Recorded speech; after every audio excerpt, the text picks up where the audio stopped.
I want to begin at Article 1 of the Constitution, that all sovereignty rests with the people. And through the delegated authority of the people, a republic forms a government. The reason Article 1 of the Constitution is the beginning, it is where political authority begins or rests. Now, Kenya being a multi-party democracy, it means as well that political parties are created as vehicles to capture the sovereignty of the people in a delegated manner through general elections.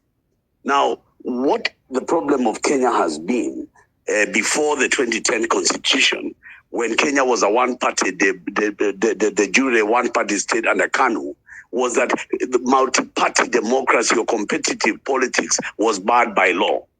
So the question and the debate discussion today is whether or not the 2010 constitution has succeeded in improving how the delegated authority of the people is handled, and whether in that exercise parties and leaders are doing the country any better or worse. Now, just quickly to the 90s, when the multi-party was new, the first phase was actually to entrench more and more, because so many parties were registered, multiple parties, so that there were 10, 20 parties competing. And of the main ones, they all divided the main vote, including even within regions. So you are DP competing with Ford Asili of Kenneth Matiba, and you had Wamalwa Kijana running on Ford K, and those were 3 Fords, and so on and so on. And Moi won with 34% of the vote because the parties were never able to come together. And that continued up to 2002, when the Rainbow Alliance or movement was formed, if you want to call it the first coalition. But in that government, a lot of people felt that Mwai Kibaki, good as he was, as a president in terms of historical terms, the leadership or political conduct of the NARC government left many in that coalition feeling unhappy. So many other issues were brought up towards the 2010 constitution. And after that, the Political Parties Act was amended to bring up pre-election coalitions and post-coalition election coalitions. Has the country gained at all from these pre-election coalitions that are meant to be deposited at the political party registrar so that people are aware of what they are voting for? I argue to this forum that that has not been the case. That the makeup of both the Azimio la Umoja and of the Kenya Kwanza coalition have been changed and altered against the democratic exercise of the people of Kenya in the general election of 2022. So that today we are dealing with a post situation that in my view is unconstitutional, illegal, null and void ab initio. And what the issue will now be is whether or not there is any ability of the political class to be allowed to safeguard themselves. Because in the conduct of the political parties as they are now, they become parties that are not exercising the manifestos or the delegation of authority given to them by the people, but they are unilaterally conducting themselves for the sake of power and power alone. And because I do not want to take a very long time to speak, I want to bring up, for example, the AUC. The AUC was presented as a Kenyan quest in order that Kenya is represented and should be represented at the continental level.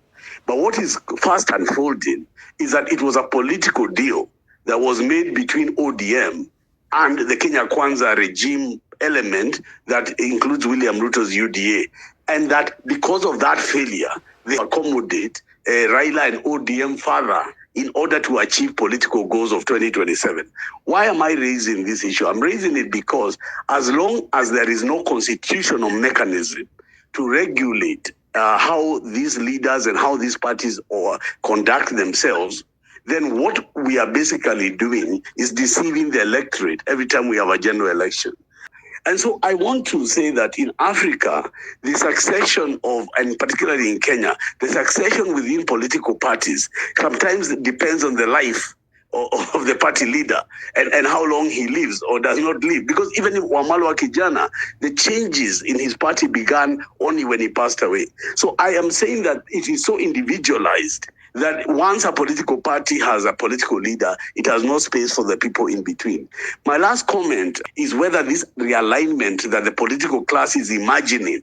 I want to argue that maybe the next election of 2027, if my reading of the ground is correct, if my reading of the Gen Z is correct, this is going to be a rude shock and a rude awakening. There is going to be a rebellion against the status quo. It may not be entirely across the length and the breadth of all the politics, presidency, governor, but there will be a major element, percentage of change and surprises from the MCA all the way up to all the other seats up to the presidency. I believe there is going to be a shakeup that is going to go beyond the party, beyond the party leader, and it might begin to test the 2010 constitution in a better way and for the benefit of all other Kenyans. I just wanted to ask one question before, because I know you might drop at any time. We've seen lately the ODM has been celebrating their 20 years anniversary. And I know you have, as we've indicated before as well, you've worked very intimately with Raila Odinga moving forward.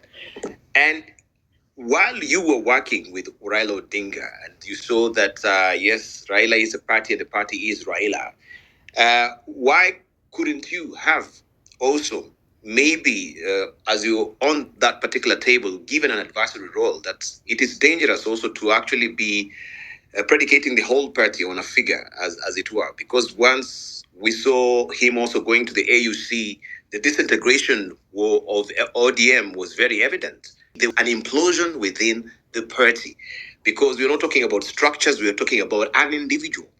So my question to you is, 20 years down the line, could you tell us just briefly for the few years that you've known, please? Well, first of all, that is total madness. But I just want to say the first thing about ODM, because it's 20 years old. The ODM party was given to me by Paul Mwite. And Paul Mwite had been sent by then Christopher Murungaro and Keraito Murungi, because they want, Kalonzo Musyoka had taken off with the late minister Mutula Kilonzo with ODM Kenya. And they wanted to split the oranges. So they wanted somebody who Odinga would trust, and they picked me up. And I'm the one who took ODM to Odinga. But now, 20 years on, what has happened, and I want to say this without any fear of contradiction, the ODM party is actually a sellout to the Kenyan people. That kind of behavior is what happens when parties become the property of individuals. So the ODM 20 years on, go to Luo Nyanza and look at all the friends of Odinga. If Anyang' Nyong'o was here, I would say so. They are all in the 70 years club. James Orengo, Professor Anyang' Nyong'o, Oburu Odinga. So all I am saying is that the ODM party is no longer a party of democracy or a party of progressive forces. It is a party of opportunism.